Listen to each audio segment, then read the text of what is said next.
नमस्कार, जुईलीज किचनमध्ये तुमचं स्वागत आहे। आज मी पनीर बुर्जीची रेसिपी घेऊन आली आहे। अतिशय सोपी आहे, तसंच घरात जे साहित्य अवेलेबल आहे त्याच्यात होणारी आहे, तसेच पौष्टिक देखील आहे। ही पनीर बुर्जी तुम्ही पोळी, पराठा, पाव, ब्रेड याबरोबर खाऊ शकता। पराठ्याबरोबर अत्यंत उत्तम अशी लागते। चला तर मग आता आपण साहित्य आणि कृती बघूया। पनीर बुर्जीसाठी लागणारे साहित्य बघू आता आपण। हे साहित्य आपल्या घरात इझिली अवेलेबल असतं। सगळ्यात आधी जिरं, धने पावडर, जिरे पावडर, हळद, गरम मसाला, रेड चिली पावडर म्हणजे तिखट, मीठ, लसूण 7 ते 8 पाकळ्या घेतल्यात मी इथे, हिरवी मिरची, कांदा, टोमॅटो, गार्निशिंगसाठी कोथिंबीर, तेल, आवश्यकतेनुसार पाणी आणि आजच्या आपला पदार्थातला मेन हिरो पनीर। इथे मी अर्धा किलो पनीर किसून घेतलेला आहे। तुम्हाला पाहिजे तर तुम्ही हाताने पण त्याचं क्रम्बल करू शकता। आता आपण कृती बघूया। सगळ्यात आधी आपल्याला लसूण आणि मिरची जी आहे त्याचा क्रश करून घ्यायचा आहे। त्याच्यासाठी मी नेहमी एक मिनी क्रशर यूज करते, जो मी ऑनलाइन ऑर्डर केलेला आहे। माझं काम सोपं व्हावं किंवा स्वयंपाकघरात जास्त वेळ लागू नये म्हणून मी असे काही गॅजेट वापरून बघत असते। सो त्यातलं हे एक गॅजेट आहे, ते म्हणजे मिनी क्रशर। सो मी आता हे चालू करते।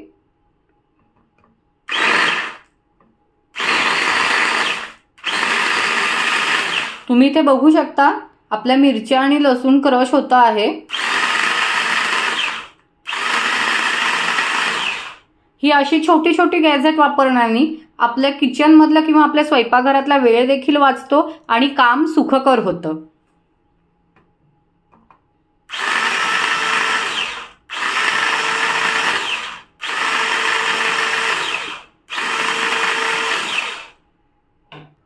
इथे आपला लसूण आणि मिरचीचा क्रश रेडी आहे। अगदी 2 मिनिटं लागले। तुम्हाला पाहिजे तर तुम्ही मिक्सर मध्ये पण याला वाटून घेऊ शकता। आता आपण कृती बघूया। मी सगळ्यात आधी नॉनस्टिक पॅन घेतला इथे आणि आता गॅस पेटवून घेणार आहे। शक्यतो मी पनीर बुर्जी करताना नेहमी नॉनस्टिक पॅनच वापरते। आता मी ह्यात तेल घालणार आहे, 2 ते 3 टेबलस्पून।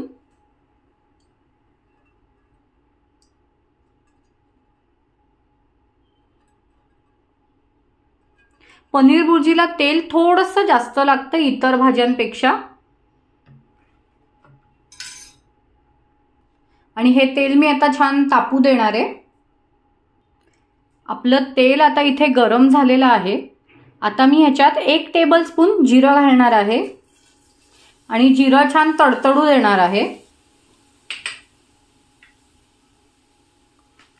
जिरं तडतडल्यानंतर त्यात आवश्यकतेनुसार म्हणजेच तुमच्या चवीनुसार तुम्हाला किती तिखट लागतं किंवा किती स्पायसी लागतं त्यानुसार मी आता ह्याच्यात आपण जे क्रश करून घेतलं होतं लसूण आणि मिरची त्याचा क्रश घालणार आहे।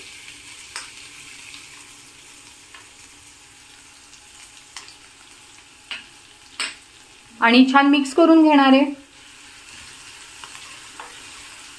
मी याला जोपर्यंत लसणाचा जो कच्चेपणा असतो तो जात नाही तोपर्यंत मी याला छान परतून घेणार आहे। तुम्हाला हवं असल्यास तुम्ही याच्यात हिंग घालू शकतात, हिंग ऑप्शनल आहे। मी नाही घालणार आहे हिंग ह्याच्यात। थोडा मिरचीचा रंग पण मी बदलू देणार आहे, चेंज होऊ देणार आहे।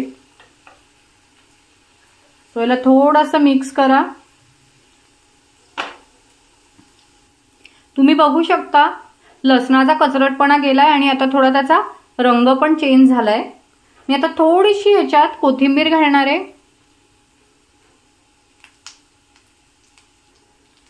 आता मी ह्याच्यात प्रत्येकी 1 टेबलस्पून हळद,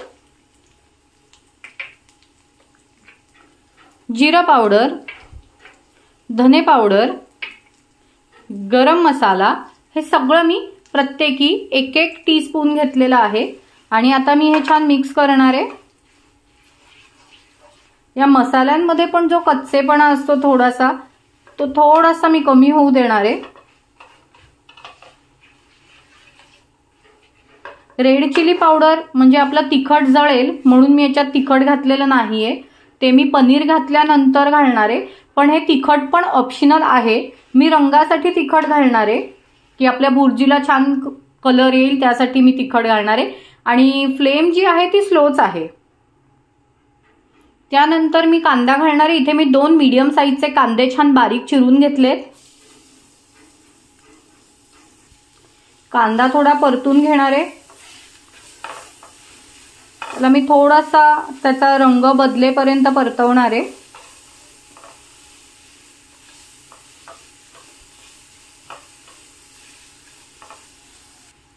कांद्यानंतर मी ह्याच्यात घालणार आहे टोमॅटो।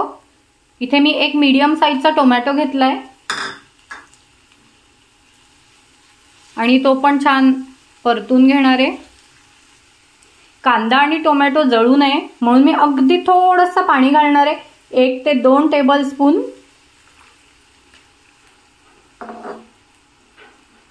आणि पुन्हा छान परतून घेणार आहे।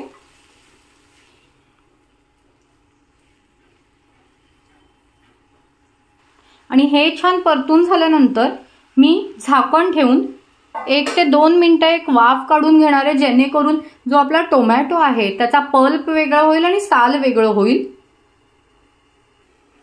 1 मिनिट झालंय, आता मी झाकण काढून बघणार आणि पुन्हा एकदा छान मिक्स करून घेणार, परतून घेणार। आपला टोमॅटो जो आहे तो तुम्ही बघत असाल अजून पण इतका शिजलेला नाहीये, सो मी पुन्हा 1 ते 2 मिनिटांसाठी झाकण ठेवणार। आणि ह्याच वेळेस तुम्हाला असं वाटलं की पाणी कमी होतंय किंवा आपले कांदा टोमॅटो जळतायत तर तुम्ही थोडंसं अजून 1 ते 2 टेबलस्पून पाणी ऍड करू शकता।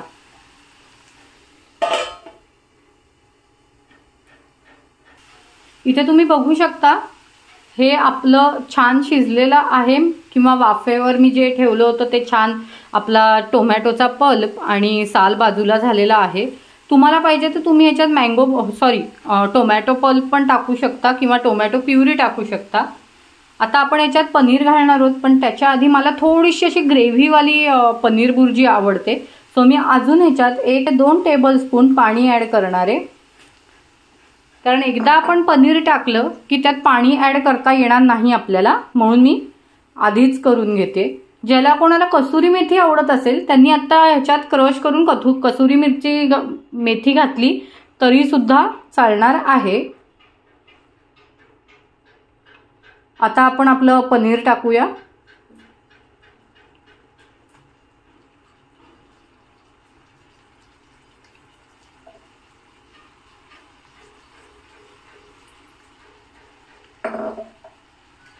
आता मी हे आपलं किसलेलं पनीर घालते यात।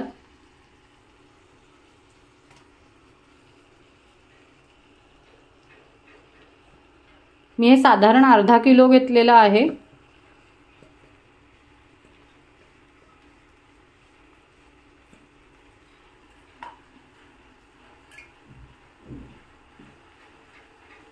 आणि हे पनीर घातल्या मिक्स करण्याच्या आधी मी ह्याच्यात चवीनुसार मीठ घालते आणि तसेच रेड चिली पावडर म्हणजे तिखट घालून घेते, जेणेकरून रंग चांगला येईल। आणि आता मी हे छान मिक्स करून घेणार आहे।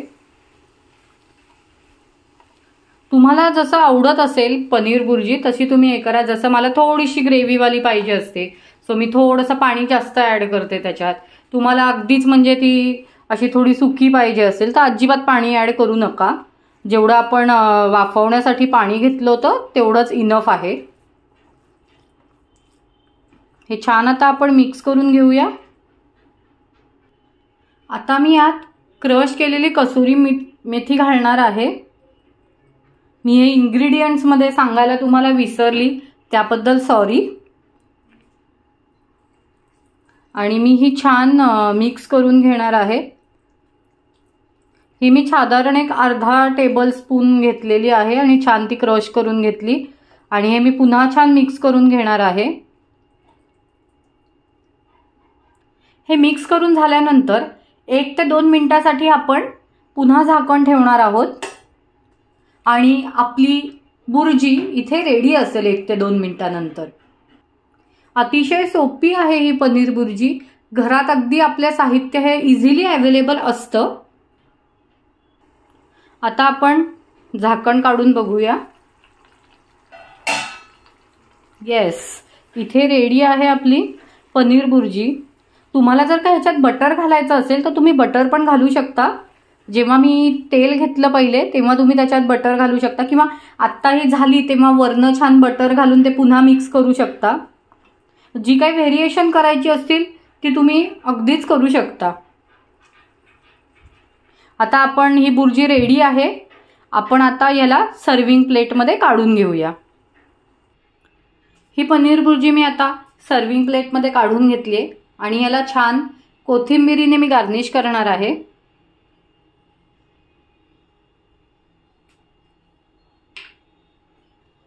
आणि त्याचबरोबर इथे रेडी आहे आपली पनीर बुर्जी।